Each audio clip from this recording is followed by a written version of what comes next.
안녕하세요, 임인영 세무사입니다. 일을 하다 보면 주변 지인분들이 많이 물어보세요. 세무사님은 앞으로 자녀에게 어떻게 증여할 계획이세요? 세무사라면 증여세 최소로 내면서 증여할 수 있는 꿀팁 많이 아실 것 같은데, 저도 이와 관련해 드리고 싶은 말씀이 너무 많죠. 정말 다양한 절세 방안이 있지만 깊숙한 부분까지 설명드리기엔 요건도 어렵고 사후 관리까지 충족해야 하니, 오늘은 간단한 세무 상식만으로도 증여세를 아끼면서 자녀에게 증여할 수 있는 꿀팁 5가지 소개하겠습니다. 누구나 따라 하실 수 있습니다. 어렵지 않은 방법이니 딱 5분만 집중하셔서 세금 꼭 아끼시기 바랍니다.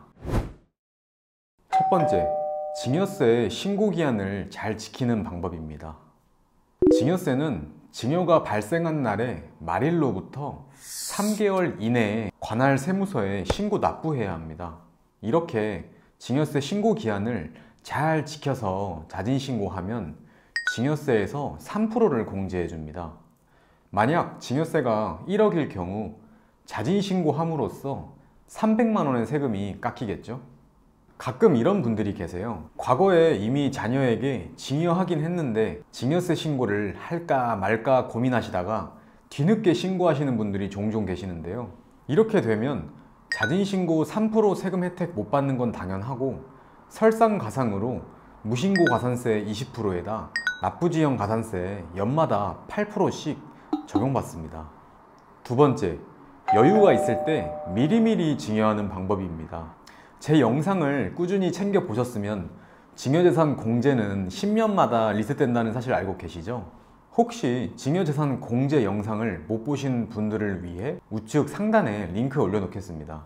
이러한 리셋 규정을 활용하여 하루라도 빨리 증여를 해서 증여재산 공제를 최대한 받고 10년 기간이 끝나면 다시 공제를 적용받는 것이 현명한 방법입니다. 세 번째, 저평가된 자산이 있다면 미리 증여하는 방법입니다. 요즘같이 경기가 좋지 않을 때 보유 중인 부동산, 주식 시세가 실제 가치보다 많이 떨어졌다고 판단되는 경우에 이 저평가된 자산을 미리 증여하는 방법입니다. 증여세는 증여 시점의 평가 금액으로 세금을 계산하기 때문에 향후 가치가 상승한다고 하더라도 증여받은 자가 추가로 납부할 세금은 없습니다.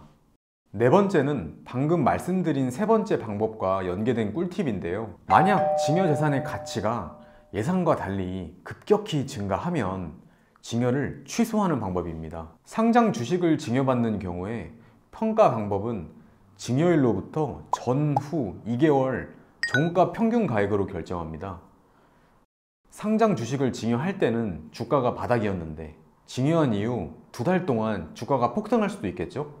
만약 이런 일이 발생하면 방금 설명드린 상장 주식의 평가 방법 때문에 상장 주식의 증여재산 가액이 예상과 달리 상당히 높게 나옵니다. 결국 증여세도 많이 나오겠죠?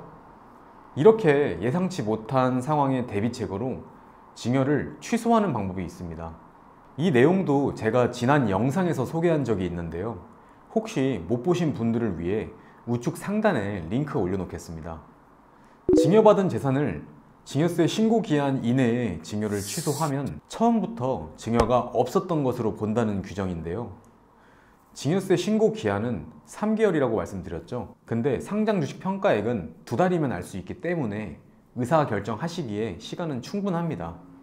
마지막으로 5번째입니다. 증여재산을 최대한 나누어 증여하는 방법입니다.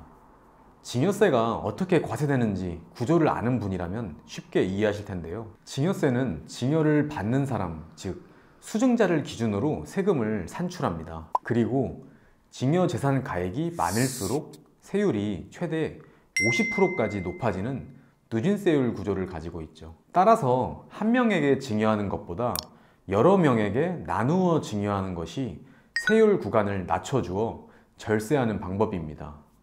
만약 한 명에게 12억을 증여하면 세율 40%를 적용받지만 3명에게 각각 4억 원씩 나누어 증여하면 세율을 20%로 낮출 수 있습니다. 누구나 따라할 수 있는 증여세 꿀팁 5가지 말씀드렸는데요. 본인에게 맞는 증여세 절세 방법은 개개인이 처한 상황이 모두 다르기 때문에 반드시 세무사와 상담해 보셔야 합니다. 다음에는 더 쉽고 유익한 세금 이야기로 인사드리겠습니다. 감사합니다.